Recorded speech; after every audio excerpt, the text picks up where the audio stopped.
Bharatiya Janata party ने जिस तरह से जनतंत्र को हाईजैक कर लिया है, हत्या कर दी है जनतंत्र की।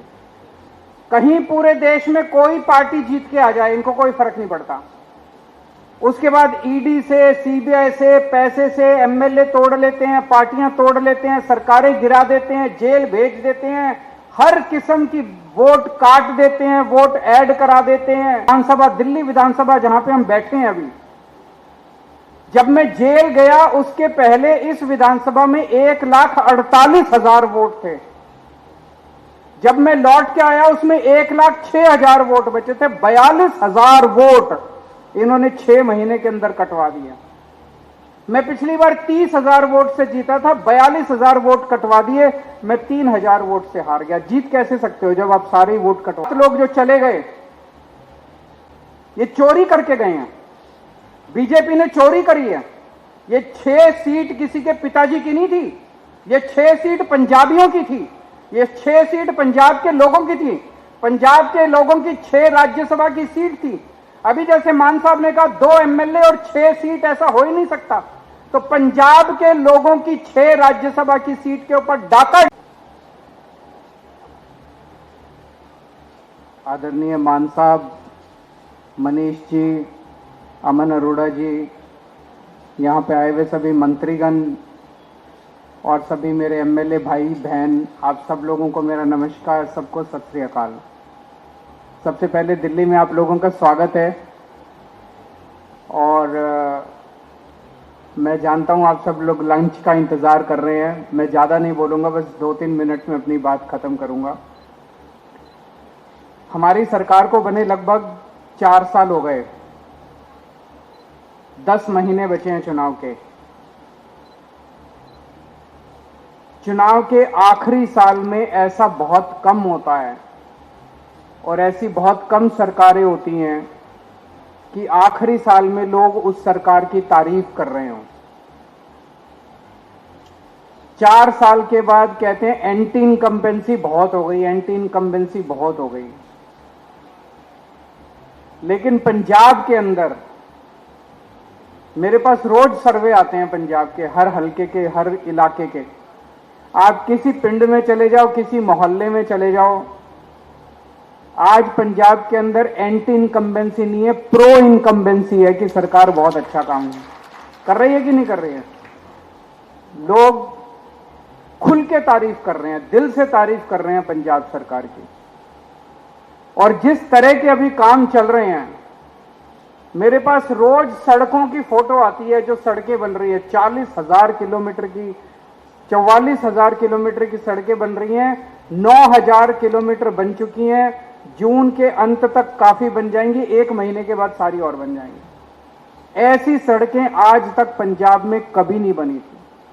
शहरों के अंदर, गली गली के अंदर सड़कें, गलियां बन रही हैं, सड़कें बन रही हैं। अभी परसों, शायद कल या परसों, आपने 250 मैदान खेल के, कल 250 खेल के मैदान, इतने शानदार मैदान गांव-गांव के अंदर, पिंडों के अंदर।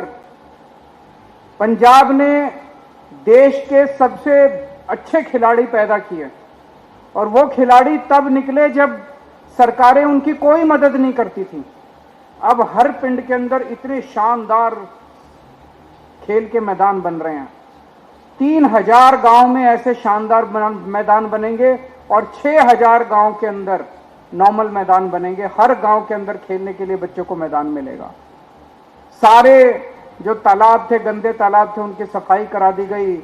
हर खेत के अंदर सिंचाई का पानी भेजा जा रहा है। किसानों को दोपहर के अंदर बिजली मिलनी चालू हो गई अपनी खेती की, जब रात को 3-3 बजे उठ के उनको अपनी सिंचाई करनी पड़ती थी। बिजली मुफ्त हो गई। 10 लाख रुपए का इंश्योरेंस हो गया। 1,000 रुपए महिलाओं के अकाउंट में जाने शुरू हो जाएंगे अभी थोड़े दिन के बाद। इतने सारे काम मेरे को तो याद भी नहीं। इतने काम आज तक पिछली सरकारें, जब भी उनसे बात करो वो कहती थी खजाना खाली है, खजाना खाली है, पैसे नहीं है। हमने कभी नहीं कहा खजाना खाली है, क्योंकि ईमानदार सरकार है, ईमानदारी से काम कर रहे हैं। पूरे देश के अंदर आज एक बड़ा संकट छाया हुआ है।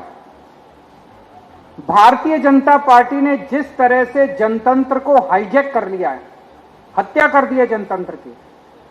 कहीं पूरे देश में कोई पार्टी जीत के आ जाए, इनको कोई फर्क नहीं पड़ता।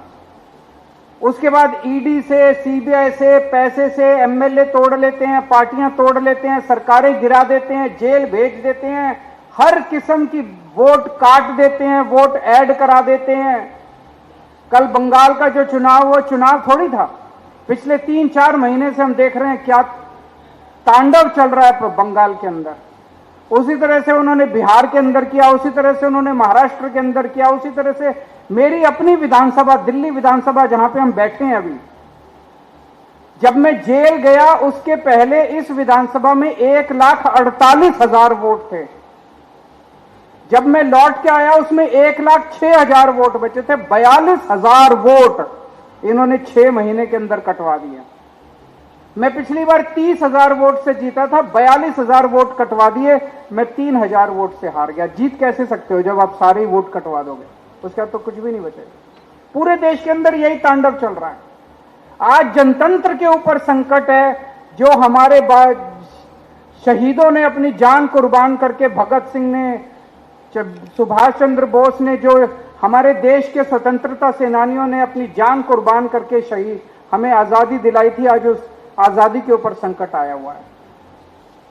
लेकिन 2014 याद करो, 2014 में मोदी जी की आंधी आई थी। मई 2014 में जब मोदी जी की सरकार बनी थी तो आंधी चल रही थी। उसके बाद जितने चुनाव हुए, मई के अंदर देश का चुनाव हुआ, उसके बाद हरियाणा का चुनाव हुआ, जीत गए ये लोग, महाराष्ट्र का चुनाव हुआ, जीत गए लोग, झारखंड का चुनाव हुआ, जीत गए लोग। जहां चुनाव हुए ये लोग जीतते चले गए, जीतते चले गए, जीतते चले गए। फिर फरवरी 2015 आया, दिल्ली का चुनाव हुआ और दिल्ली के चुनाव में 70 में से 3 सीट आई भारतीय जनता पार्टी की।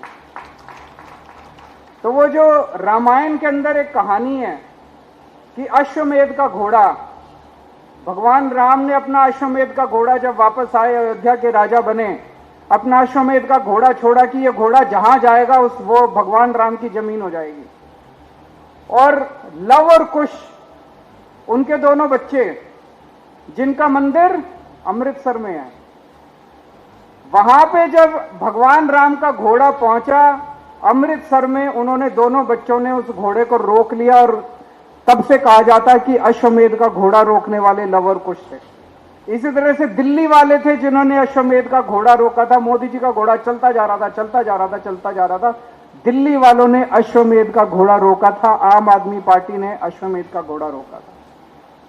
आज मैं बड़ी जिम्मेदारी के साथ कह रहा हूं, अभी भी आंधी हो गई है। ये लोग सारे चुनाव, असम जीत गए, बंगाल जीत गए, बिहार जीत गए, महाराष्ट्र जीत गए, दिल्ली जीत गए, जहां देखो ये जीतते जा रहे हैं। अगली साल फरवरी के अंदर जब पंजाब के चुनाव होंगे, इस बार अश्वमेध का घोड़ा नहीं रुकेगा। पंजाब के चुनाव के बाद मोदी सरकार गिरेगी देश के अंदर। मोदी सरकार का अंत पंजाबी करेंगे, मोदी सरकार का अंत पंजाब के लोग मोदी सरकार का अंत करेंगे। पंजाब का चुनाव मोदी जी का आखिरी चुनाव होगा, देख लेना। मेरा दिल कहता है, कैसे होगा मेरे को अभी नहीं पता। पंजाब तो आप जीतोगे, पंजाब तो पंजाब के लोग जीतेंगे, लेकिन मेहनत करनी पड़ेगी, घर घर जाना पड़ेगा। जो अभी मान साहब ने कहा, उनको बताना पड़ेगा कि भारतीय जनता पार्टी पंजाब और पंजाबियों से नफरत करती है। एक काम नहीं किया इनके पास, तो इतनी पावर है, सेंट्रल गवर्नमेंट इनके पास है। आरडीएफ में हमें डबल पैसा दे देते पंजाब सरकार को, और 10 तरह से पैसा देते थे, भाई लो पंजाबियों ये भी ले लो, ये भी ले लो। जो हक बनता था पंजाबियों का वो भी छीनते जा रहे हैं। कह रहे हैं अगर इनकी सरकार आई तो पंजाब का पानी सारा हरियाणा को दे देंगे। इनकी सरकार आई, भाखड़ा डैम ये हरियाणा को दे देंगे। इनकी सरकार आई, चंडीगढ़ उठा के ये हरियाणा को दे देंगे। इनकी सरकार आई, ये पंजाब यूनिवर्सिटी हरियाणा को दे देंगे। इनकी सरकार ये तीनों काले कृषि कानून पंजाब के अंदर लागू कर देंगे। ये हमें बताना पड़ेगा कि अगर पंजाब के अंदर बीजेपी की सरकार आ गई तो ये तहस नहस कर देंगे, पंजाब को रौंद डालेंगे। लेकिन इनकी औकात नहीं है। आज तक पंजाब के किसी ने भी अगर भारत के ऊपर आक्रमण किया, वो पश्चिम से आया और पंजाब ने उसको रोका। पंजाब ने अपना खून बहा के उनको रोका, बाहर से आने वालों को। लेकिन इस बार अंदर से एक दुश्मन पैदा हुआ है। इसको भी पंजाब के लोग रोकेंगे, अपने तन मन धन से इसको रोकना है। देश को अपना जनतंत्र वापस दिलाना है, बाबा साहब अंबेडकर के संविधान को वापस लागू कराना है। ये हम सब लोगों की जिम्मेदारी है, पंजाब की जिम्मेदारी है, पंजाबियों की जिम्मेदारी है।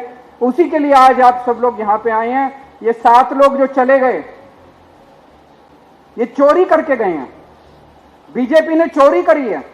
ये 6 सीट किसी के पिताजी की नहीं थी, ये 6 सीट पंजाबियों की थी, ये 6 सीट पंजाब के लोगों की थी। पंजाब के लोगों की 6 राज्यसभा की सीट थी। अभी जैसे मान साहब ने कहा 2 एमएलए और 6 सीट, ऐसा हो ही नहीं सकता। तो पंजाब के लोगों की 6 राज्यसभा की सीट के ऊपर डाका डाला है बीजेपी ने, उसका बदला अब अगली साल फरवरी के महीने में लेना। बहुत बहुत शुक्रिया।